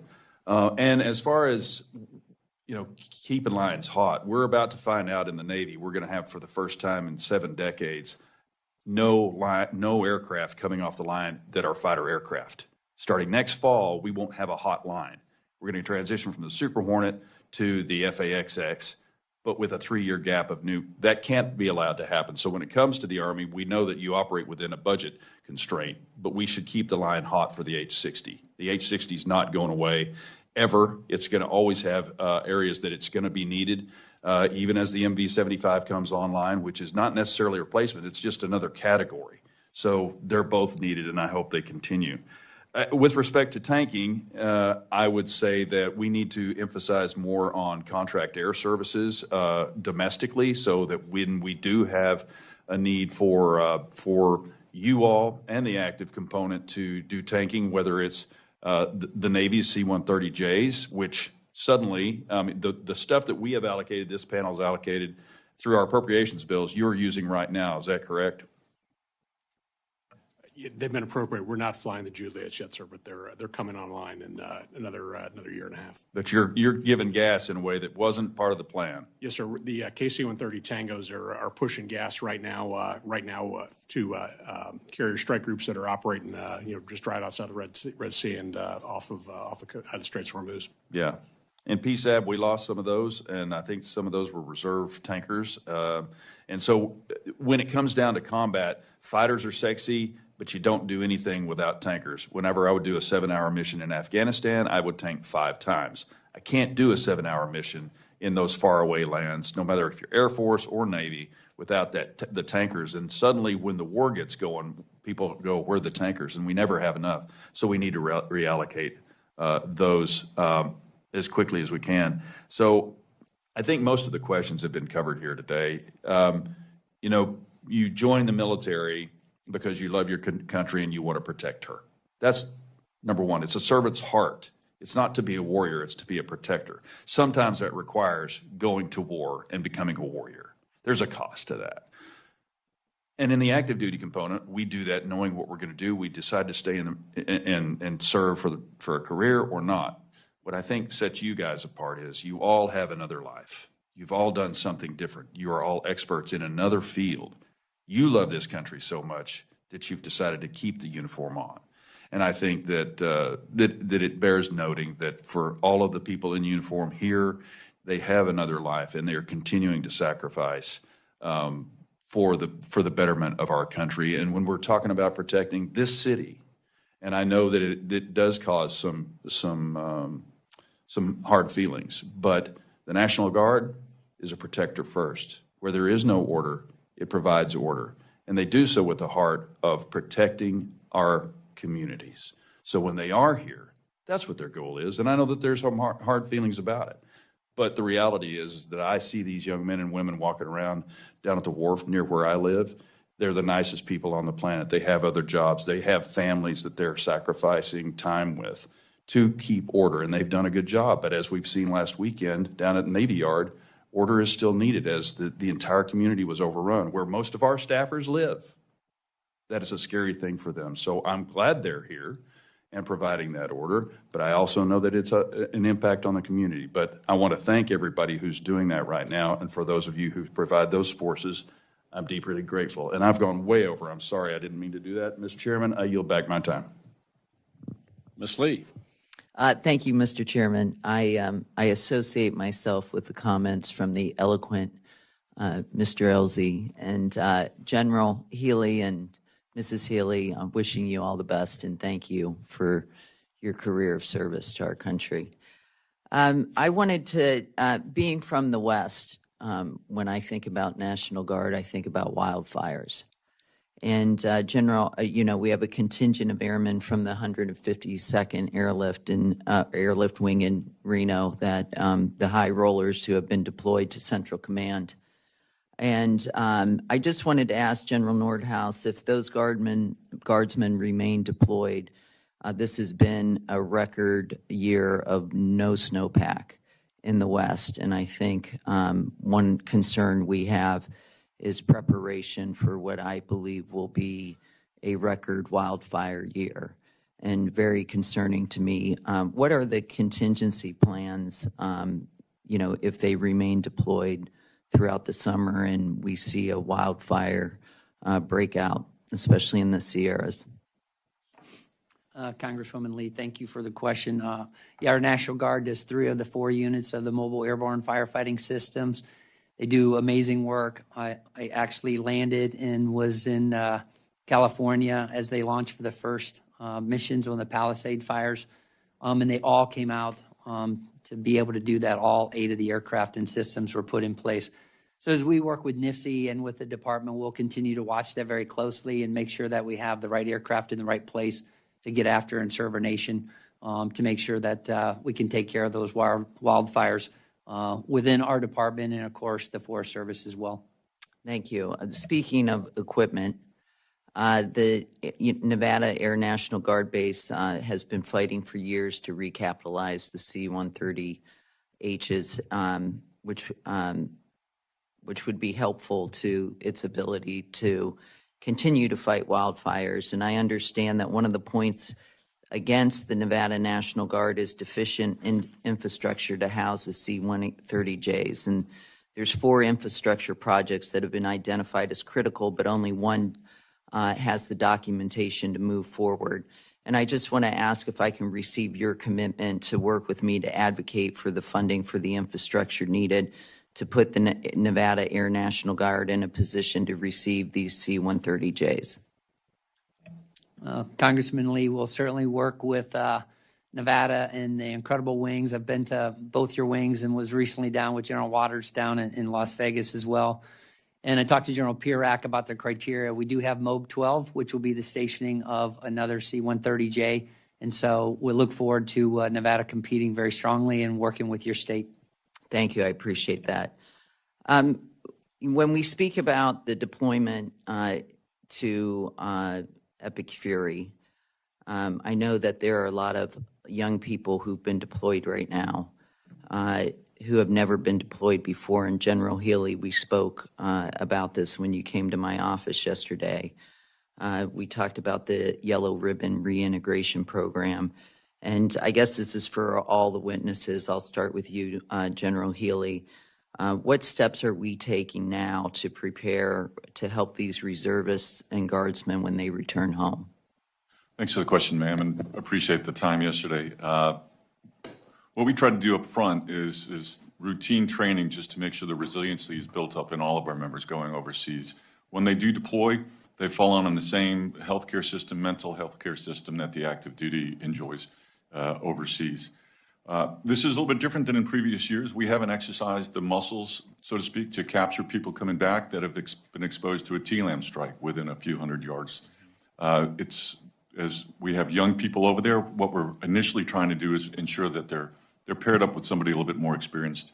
And with that experience, I would expect resilience. But when they come back, we're very concerned that we meet them appropriately from the first part of embarkation to identify if there are any issues that they need specifically addressing. When we do bring them back into our units, we want to ensure if it's a classic associate and it's got a medical treatment facility associated with the active duty, that they're prepared as well to treat any type of mental after effects from being deployed. But the Yellow Ribbon program ultimately is going to be what's providing that long-term care, not only for them, but for their families. We're watching that very closely. Again, we haven't been exposed to this type of conflict in quite a bit, so we're concerned about it as well. Thank you. Thank you. My time is up. I imagine all of you have the same type of concern. Thank you all for your service. Thank you. This is the Money Committee, and so I'm going to talk money here for just a minute. In General Nordhaus, the topic is state active duty reimbursement, and I know you're well versed on it. And I want my colleagues around the dais who aren't familiar with this issue to understand it better, because we need to fix it. If we truly care about these reservists, this is an issue that needs to be fixed. But they're double taxed when they're aiding our communities in response to an emergency. States reimburse the Guard for the services, but due to the Miscellaneous Receipts Act, a non-federal funding source paying a federal agency causes the funds to be deposited back in the Treasury, not in the Guard accounts. The Guard Bureau never sees that money. And then on the backside, the Guard still has to pay for the maintenance of that equipment. So in Arkansas, this played out not long ago when soldiers from our Fires Brigade, our Expeditionary Combat Aviation Brigade, our Infantry Brigade, all in response to a winter storm, operated 66 federal vehicles in support of emergency services, the Arkansas State Police, and the state reimbursed the federal government about $20,000 for that equipment use. But instead of that money going to maintaining those vehicles, it's now sitting in the Treasury's general fund. That doesn't seem very wise to me. And it's not just in Arkansas. It's playing out all across the country. General Nordhaus, can you elaborate on just how much of an issue this is to the already constrained budget of our Guard? Congressman Womack, first off, thanks for allowing me to visit Arkansas last week. Amazing time there and for our office call. You talked about the 15 states in the western with the winter storm, but we also have Hawaii going on right now with their flooding, and Guam is now responding to the typhoon. Wisconsin right now has storms up there, and so they have guardsmen responding. So each one of these across the 54, it happens every year. These funds go to the Treasury instead of back into the Guard units so that we can get the equipment back up to speed. So when the next winter storm happens or the next flood or tornado or hurricane or event, that we can respond quickly, we're ready, and we're there for you. And without that, we're losing, those funds are going to other things that we can't keep the equipment up to speed where it needs to be. Yeah. I was going to ask a question about NGREA, but I just want to say this because I got another question on another topic that's more important to me right now, and that is, for the first time, Mr. Chairman, it pleases me to know that the administration has asked for the $1 billion in the NGREA accounts. Usually I have to rely on the Pentagon to make that request and fund it. And there was one year, it wasn't very long ago, if you remember, one year they wiped out the entire NGREA account for another purpose. So this NGREA account is, while only $1 billion, and I say only $1 billion, like that's not a significant, it is a significant amount of money. But over time, we haven't been able to keep up with inflation, and so that's reducing really the actual purchase power, if you will, of that particular account. But how important it is NGREA to the overall service? Congressman, you've heard from everyone on this table. that NGREA is the lifeblood of our modernization so that we can be interoperable when we get called to go do Epic Fury or any other mission sets.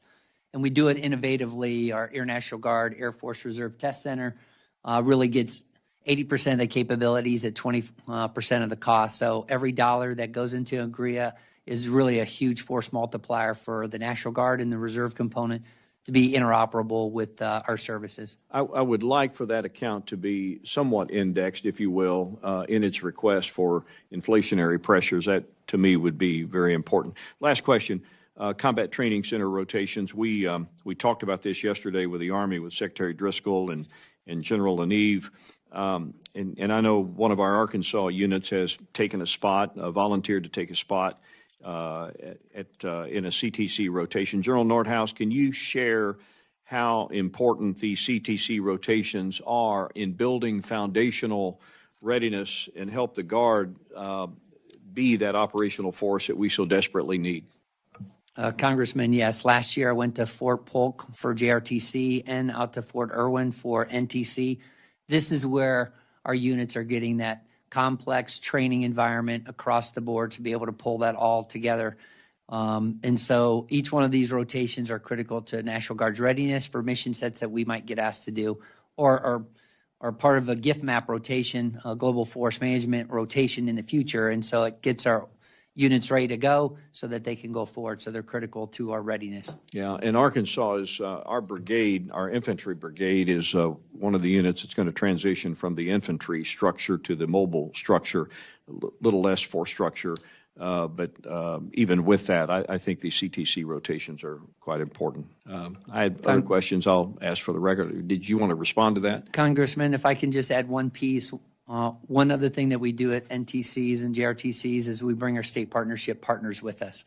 And so both of those, the units that were forward deployed had their state partners with them. You know, that's 60% of the globe are partnered with a National Guard state, territory, or the District of Columbia.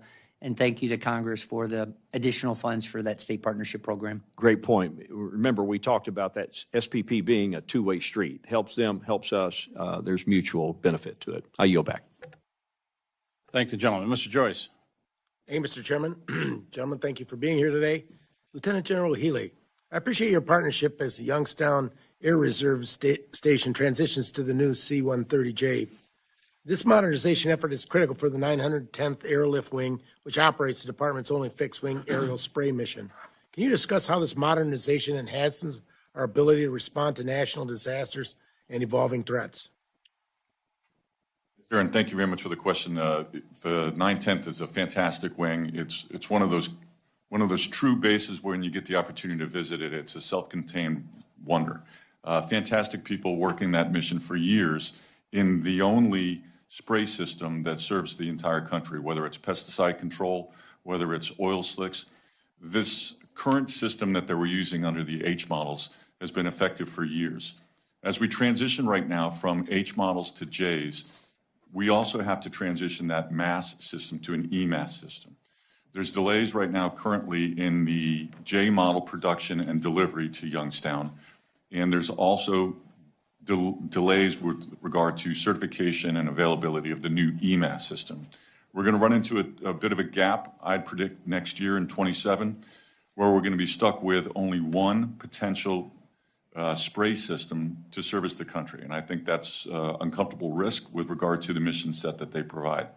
I'll be working ideally with Congress and the Air Force to try to extend 1 to 2 of our H models from divesting prior to the J models getting there. Unfortunately, the legacy version of the spray system is not compatible with the new J model. So in order to maintain proper coverage, we're going to be looking for a slight extension of at least 1 to 2 H models until the end of September timeframe of 27, when we expect 2 to 3 EMAS and J production on time again, sir. Thank you. General Nordhaus, in your written testimony, you made note that over 400 Guard cyber professionals were activated in 2025 to respond to network intrusions against state and local governments. You described the Guard as a cornerstone of a whole of the state cybersecurity strategy. Can you discuss how that cybersecurity collaboration works on the ground and what investments Congress can make to help strengthen those partnerships in FY27?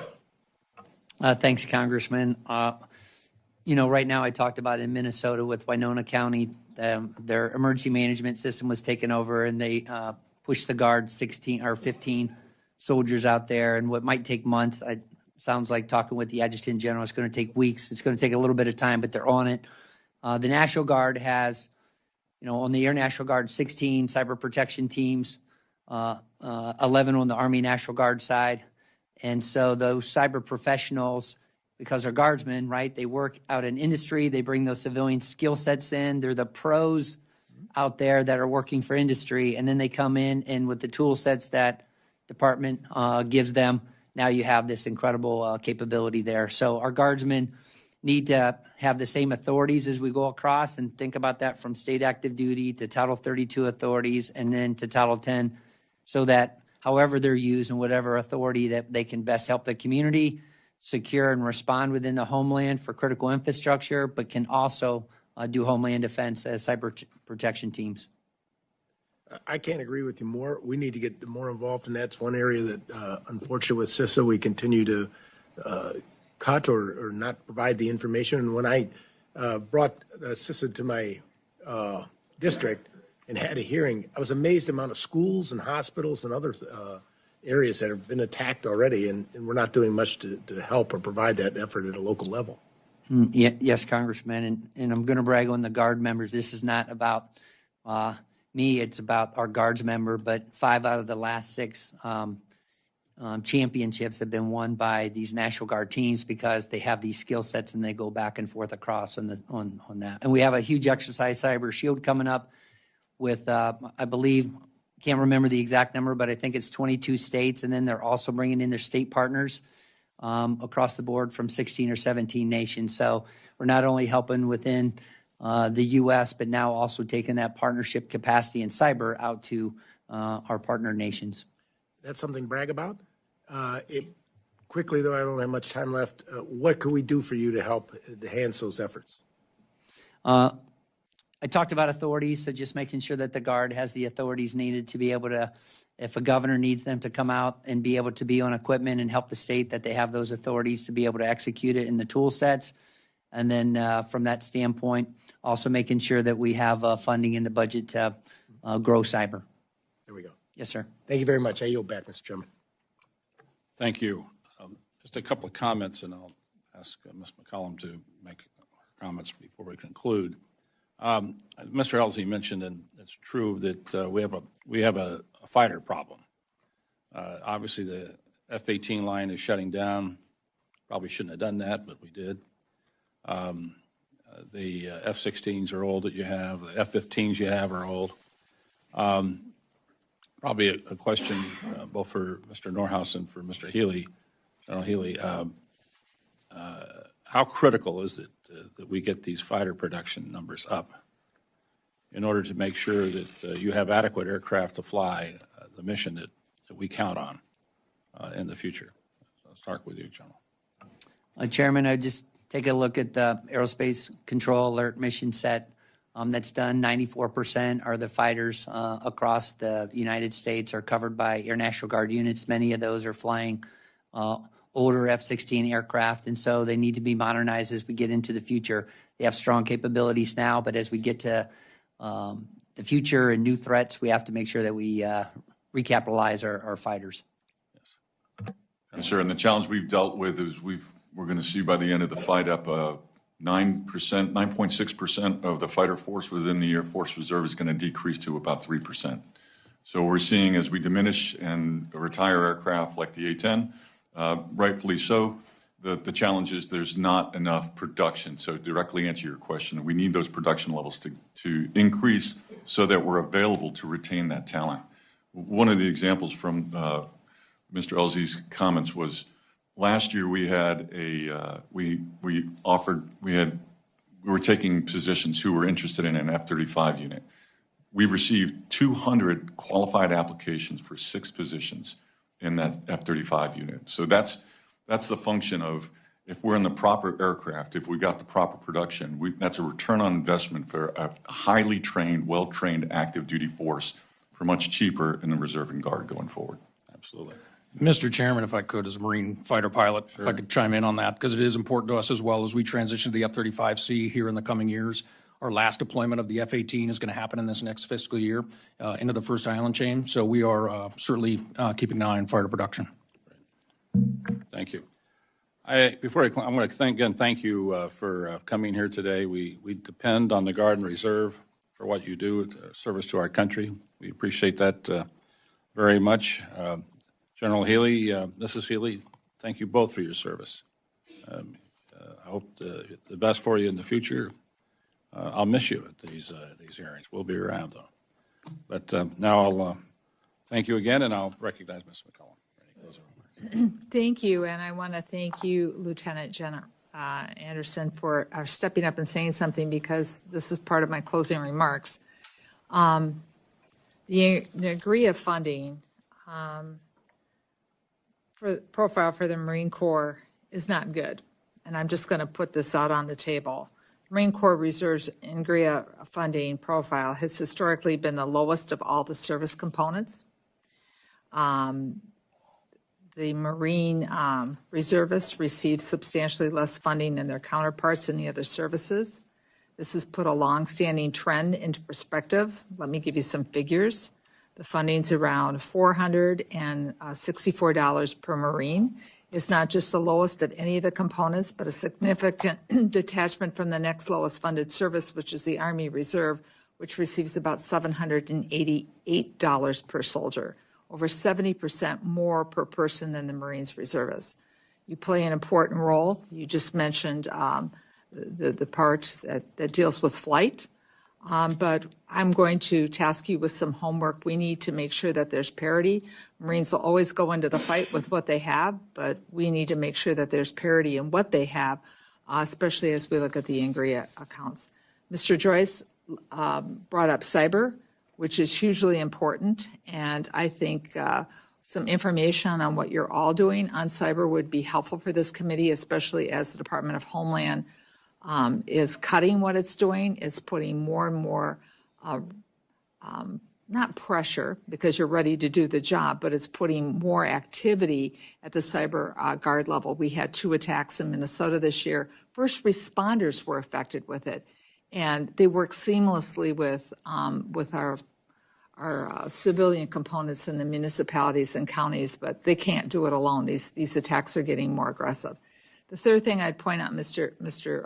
Chair, is, when the equipment was coming back to the Guard and the Reserve after Afghanistan and Iraq, one of the things that we asked in this committee was a real good profile on. We know it's not going to come back the same way, but we were asking for it to come back in pretty good shape so it was ready to go. And this is going to be true again as we're deploying this equipment. And as you pointed out, sometimes is much older equipment that we were on a list to replace, and it's not being replaced fast enough. And then you have equipment turning around, coming back, not in the same shape it left home with. So we look forward to working with you. And once again, thank you. Congratulations on service well done. We appreciate it. Mr. Chair, I yield back. Thank the gentlelady, and thank you. Thank you to all our witnesses. This concludes today's hearing. The subcommittee stands adjourned.